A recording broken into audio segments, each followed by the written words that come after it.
18-19. Roma pasal 7. Sebab aku tahu bahwa di dalam aku, yaitu dalam, sebab aku tahu bahwa di dalam aku, yaitu dalam aku sebagai manusia, tidak ada sesuatu yang baik. Sebab kehendak memang ada di dalam aku, tetapi bukan hal berbuat apa yang baik. Sebab bukan apa yang aku kehendaki, yaitu yang baik, yang aku perbuat, melainkan apa yang tidak aku kehendaki, yaitu yang jahat, yang aku perbuat. Ini kesaksian Paulus. Juga kesaksian kita bersama. Berarti apa yang jahat, apa yang tidak baik, itu yang aku perbuat. Mengapa berarti? Karena kita masih di bawah hukum dosa berarti. Di bawah hukum dosa. Apakah jawaban bagi ini, bagi hal ini? Berarti ayat 24. Aku manusia celaka. Siapakah yang akan melepaskan aku dari tubuh maut ini? Tuhan kita. Inilah jawabannya, saudaraku. Kemudian pasal 8 ayat 1 berkata, demikianlah sekarang tidak ada penghukuman bagi mereka yang ada dalam Kristus Yesus. Roh yang memberi hidup telah memerdekakan kami dalam Kristus dan dari hukum dosa dan hukum maut. Ayat 2, roh yang memberi hidup atau Roh Kudus telah memerdekakan kami dalam Kristus dari hukum dosa dan hukum maut. Roh Kudus membebaskan dari hukum dosa dan hukum maut. Apakah itu hukum dosa? Saudara, kita semua mengetahui hukum gravitasi. Daya tarik bumi. Kalau saya lempar ini ke atas, jatuh ke bawah berarti. Nah, saudara, karena ada hukum gravitasi berarti. Ya, saudara, hukum dosa juga demikian. Kita mau berbuat baik, jatuh kepada dosa. Kita mau berbuat baik, jatuh kepada dosa. Apakah jalan keluarnya? Apakah yang membebaskan kita daripada hukum dosa itu? Berarti di sini dikatakan Roh Kudus, dia katakan memerdekakan kamu daripada hukum dosa. Hanya satu pembebas, berarti, yaitu Roh Suci, berarti. Roh Suci menyebabkan saudara hidup menang terhadap dosa. Tidak perlu lagi jatuh bangun, saudaraku. Itu sebabnya semua kita perlu dibaptiskan oleh Roh Kudus.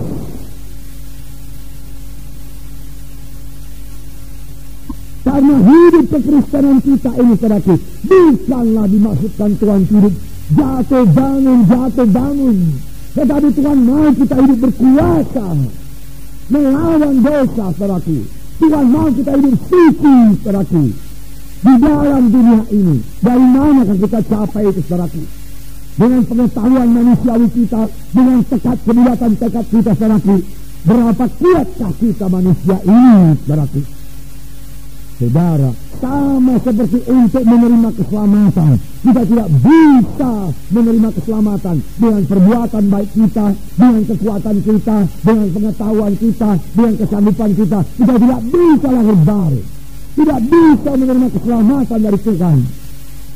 Apakah yang menyelamatkan kita? Yesus yang memberi anugerahnya kepada kita, berarti, yaitu Dia sendiri, saudaraku, disalib, memikul dosa kita. Ya, kalau kita percaya kepadanya dan menerima Dia sebagai Tuhan dan Juru Selamat kita, lalu kita pun, saudaraku, lahir baru, selamat. Jadi keselamatan kita datang daripada Yesus. Demikian sesudah selamat, bagaimana jalannya kita hidup benar, hidup suci, juga tidak bisa dengan kekuatan kita. Kita perlu oknum ketiga, yaitu Roh Kudus yang berdiam dalam kita, supaya kita bisa hidup benar, hidup suci, berarti supaya kita bebas daripada hukum dosa. Apakah itu hukum dosa? Saya ulangi lagi, berarti yaitu satu hukum yang membawa manusia selalu jatuh kepada dosa. Mau berbuat baik, tapi dosa datang duluan. Lalu dia berduka cita, menyesal, menangis, saudaraku. Ampuni saya. Lalu Tuhan mengampuni, memberikan darahnya, menyucikan kita. Lalu damai Tuhan kembali lagi, persekutuan kembali lagi, saudaraku. Tidak merasa suka cita, berapa waktu kemudian jatuh lagi kepada dosa, saudaraku. Nah, saudaraku yang kasih dalam nama Yesus, bagaimana kita menang terhadap dosa ini, saudaraku? Bagaimana kita bebas dari hukum dosa ini, saudara? Saudara yang kasih dalam nama Yesus, Roh itulah yang membebaskan kamu dari hukum dosa. Roh Tuhan membebaskan kita daripada hukum dosa itu, saudara. Saudara yang kasih dalam nama Yesus, ini perlunya baptis Roh Kudus. Ini perlunya baptis Roh Kudus, saudaraku. Jadi terutama untuk diri kita lebih dahulu. Saudara, apakah kita sudah dibaptiskan Roh Kudus tidak bisa lagi jatuh kepada dosa? Bukankah Daud sudah penuh dengan Roh Kudus pada berkata, kami jatuh kepada dosa?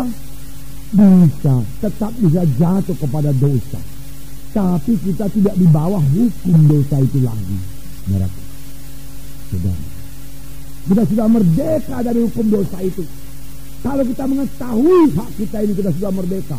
Kemudian dosa datang dan kita melawan dosa itu, saudaraku, kita mesti menang. Kita mesti menang.